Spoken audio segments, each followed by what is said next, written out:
Baik penonton, sekarang ini kita dalam ruangan untuk kita memahami bagaimana perjalanan panjang Yayasan Dakwah Islamiah Malaysia YADIM yang ke-50 tahun, dan sepastinya bermula perjalanan tersebut pada 25 Januari 1974. Jadi 25 Januari 2024 genap 50 tahun ulang tahun YADIM ini. Jadi kita nak tahu bagaimana perancangan untuk masa akan datang dan juga apa harapan strategi yang akan dirangka. Kita hari ini cukup besar hati kerana kita bersama dengan yang berbahagia Ustaz Haji Zamri bin Zainal Abidin yang merupakan Ketua Pegawai Eksekutif bagi Yayasan Dakwah Islamiah Malaysia YADIM. Assalamualaikum Ustaz. Waalaikumsalam warahmatullahi wabarakatuh. Alhamdulillah. Terima kasih Munawar. Alhamdulillah. 50 tahun Ustaz. Bukan satu tempoh yang pendek tapi tempoh yang sangat panjang.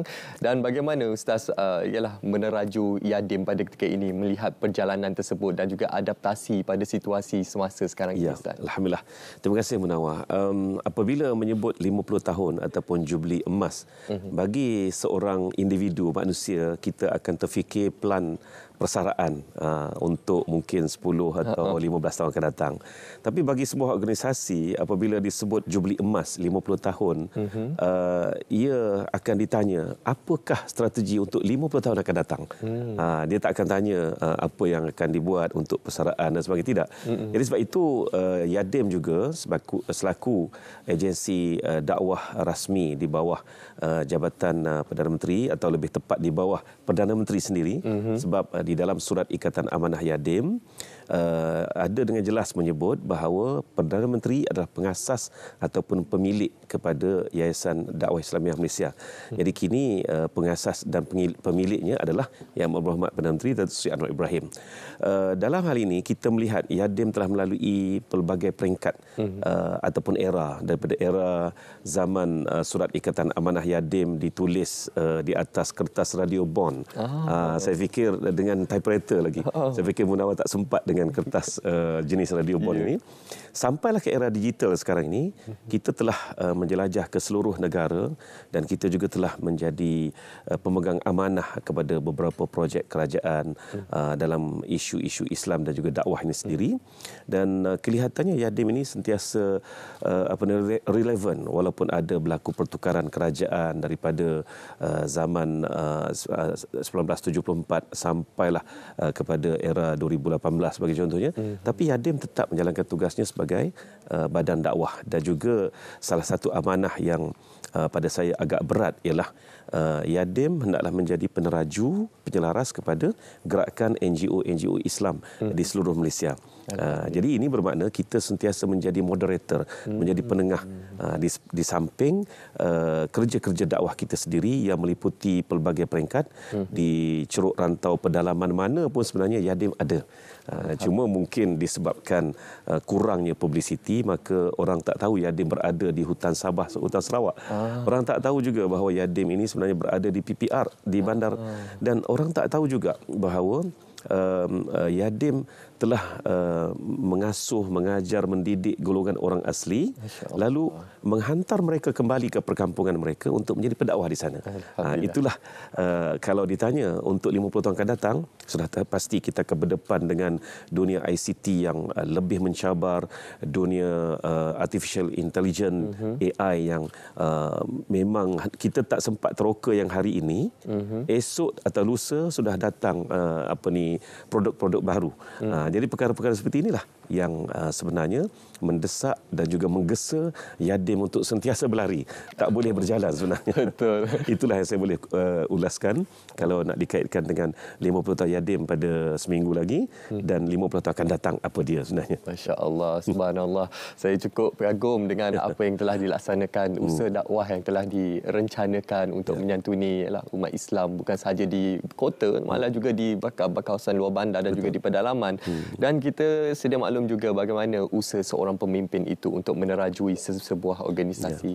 Dan Ustaz sendiri sekarang ini sebagai Ketua Pegawai Eksekutif YADIM sendiri Ustaz, kita lihat apakah antara strategi dan juga pendekatan yang akan dilaksanakan untuk memperkasakan YADIM bagi memastikan syiar dakwah Islam ini terus bersinar di bumi Malaysia Ustaz. Pertama sekali saya letakkan diri saya dan juga seluruh warga YADIM sebagai pendakwah, da'i ataupun du'at, jamaknya du'at. Jadi sebab itu 2 minggu selepas saya dilantik sebagai Ketua Pegawai Eksekutif Yadim pada tahun lepas, lebih tepat pada 1 Mac 2023 lalu, ketika media bertanya apakah rancangan saya untuk Yadim di bawah pimpinan baru 2 minggu dilantik, saya mahu bahawa setiap orang kaki tangan Yadim adalah pendakwah. Walaupun dia berada di bidang pentadbiran, HR contohnya, ataupun menjadi operator kepada ICT Yadim, mereka adalah pendakwah. Dan lebih pada masa itu saya terfikir juga, adakah saya boleh menggerakkan gagasan ini? Namun dengan keyakinan dan doa kepada Allah Subhanahu Wa Taala, saya katakan saya mahu kalau boleh setiap orang Yadim ini memiliki tauliah untuk berdakwah. Sebab kita tahu bahawa untuk menyampaikan ceramah ataupun apa-apa sahaja berkaitan dengan Islam, kita perlu ada tauliah, dan tauliah ini diselenggara oleh jabatan-jabatan ataupun majlis-majlis agama Islam negeri masing-masing. Oleh itu saya mahu semua orang ada tauliah. Dan kebetulan Yadim di tingkat 4 di Blok D Kompleks Islam Putrajaya. Di tingkat 5 adalah Jabatan Mufti Wilayah Persekutuan. Jadi saya kata sangat memudahkan. Untuk memudahkan. Hanya naik setingkat untuk memohon tauliah dan anda mesti keluar. Alhamdulillah, sehingga hari ini nota terbaru yang diberikan oleh pegawai saya, 48 orang pegawai Yadim lulus tauliah mengajar di wilayah Persekutuan Putrajaya, dan juga beberapa orang lagi dari Selangor. Alhamdulillah. Dan kini musim, sebentar tadi kita dengan Ustaz Nabil bercakap tentang Rajab. Jadi bila dah masuk bulan Rajab ni tak boleh lari daripada ceramah Isra' wal Mi'raj. Alhamdulillah, bertalu-talu permohonan untuk mendapat pendakwah dari Yadim, dan saya insya-Allah akan menghantar mereka ini ke lokasi-lokasi yang dipohon, supaya kita tahu kehadiran dan kewujudan Yadim ini bukan hanya di media sosial, secara official saja, bahkan mereka juga berada di lapangan. Jadi sebab itu saya mahu kaki tangan Yadim juga pendakwah.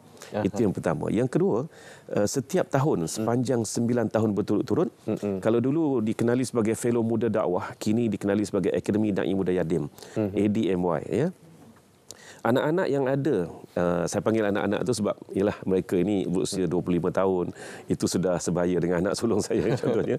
Jadi anak-anak yang menyertai Akademi Dai Muda Yadim ini, mereka dilatih bukan sahaja dalam bilik sejuk, tidak. Mereka dilatih juga di tengah panas terik. Mereka di jalanan dan sebagainya. Jadi sukatan Akademi Dai Muda Yadim yang terkini yang tahun 2023, mereka ada dakwah secara street dakwah, ya. Mereka ada juga cara bagaimana mendalami pengajian pondok dan sebagainya. Dan mereka sehinggalah kita sempat juga di penghujung Akademi Dai Muda Yadim tahun lepas, kita sempat menghantar mereka ini ke selatan Thailand.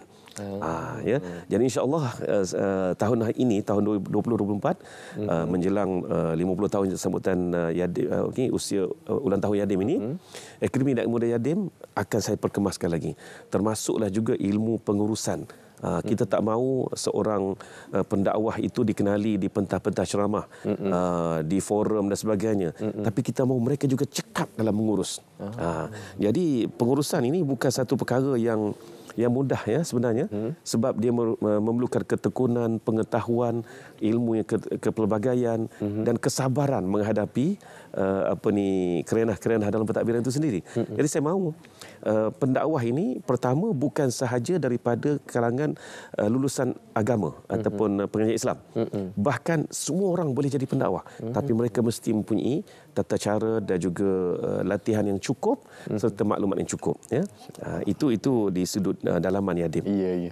Di sudut luaran Yadim, gagasan Malaysia Madani yang dilancarkan oleh Yang Amat Berhormat Perdana Menteri kita sudah genap setahun sebenarnya pada hari ini, 19 Januari, ya, tahun lepas. Yadim juga menjadi penggerak utamanya. Sebab itu kita ada peringkat mempromosikan Malaysia Madani ini melalui Sebati Madani, sehari bersama komuniti Madani, yang kita masuk ke kampung. Mungkin orang kata adalah karnival kecil, ya, tak penting soal besar atau kecil. Kita lihat impaknya tu. Kita masuk ke dalam perkampungan, bermula dari Qiyamul Lail pada malamnya, kuliah subuh sampailah ke petangnya, menggabungkan semua maklumat yang perlu rakyat tahu. Kita juga galakkan kesukarelawanan, sehingga kini kita ada hampir 11,000 sukarelawan Yadim di seluruh negara. Alhamdulillah. Dan kita ada database mereka. Jika ada bencana banjir sebagai contohnya, alhamdulillah setakat ini tidak menghampakan. Para sukarelawan ini akan menyarung JC Yadim itu dan dengan rela hatinya berkhidmat mengharung banjir. Perkara ini saya kira Jadi semua anak-anak muda boleh menyertai sukarelawan bawah Yadim. sukarelawan Yadim ini dia tidak ada had umur. Selagi larat sila. Alhamdulillah. Idea pun kita mohon sumbangan juga. Kita ada di peringkat sekolah. Ya. Kita dah mula bergerak untuk Yadim di peringkat sekolah. Kemudian kita ada di peringkat IPT. Kita ada juga RSY di peringkat IPT ini, Rakan Siswa Yadim. InsyaAllah menjelang 1 Februari ini saya akan ke Mesir dan juga Jordan untuk menubuhkan Rakan Siswa Yadim di peringkat Mesir dan juga di peringkat Jordan. Dan terbaru kita telah diberi peluang oleh Kementerian Pendidikan Tinggi untuk memberikan maklumat dan taklimat tentang gerakan dakwah dan bagaimana harus hidup di negara yang minoriti Muslim kepada pelajar-pelajar kita yang bakal terbang ke Korea Selatan. Jadi insya-Allah selepas Mesir, Jordan, saya juga akan ke Korea Selatan untuk sonata Sonata musim salju di sana insya-Allah untuk menubuhkan rakan siswa Yadim di sana, sebab kita yakin anak-anak muda yang dilatih melalui gerakan dakwah dari peringkat remaja dan juga peringkat belia mereka, mereka akan lama kesannya. Insya-Allah kalau mereka hidup sampai umur 70 tahun, bayangkan kita latih mereka ketika usia 20 tahun, berarti 55 tahun mereka akan gerakkan dakwah.